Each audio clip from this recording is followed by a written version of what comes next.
ఈ వాక్యాన్ని వీక్షిస్తున్న సహోదరి సహోదరులందరికీ క్రీస్తు పేరట వందనములు.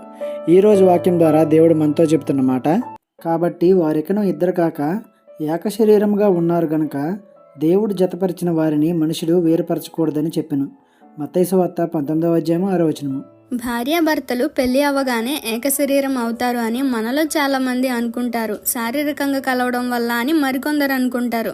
కానీ వాక్య ప్రకారం వారిద్దరి ఆలోచనలు ఒకటైనప్పుడు, వారిద్దరూ ఏకభావంతో జీవితాన్ని ముందుకు తీసుకువెళ్తున్నప్పుడు ఏకమైనట్టు. అంతేకాని భార్య ఒక ఆలోచన గుండా పయనిస్తూ భర్త ఒక ఆలోచన గుండా పయనిస్తే ఆ బంధం నిలబడలేకపోతుంది అంటే వారు ఇంకా ఏకం అవ్వలేదనే అర్థం.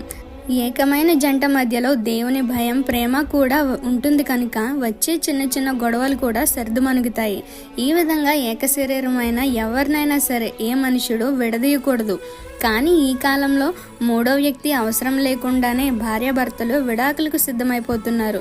అంటే వారు వారి ఇష్టానుసారంగా జతపరచబడ్డారే తప్ప దేవుని ద్వారా కానే కాదు. ఈ వాక్యాన్ని మన జీవితాలకు అన్వయించుకునే ముందు మన బంధాలు దేవుని చిత్తంలో జతపరచబడ్డాయో లేదో పరిశీలించుకుందాం. ఈ చిన్న సువార్త పరిచర్యలో మీ సహోదరులు. God bless you. ఆమేన్.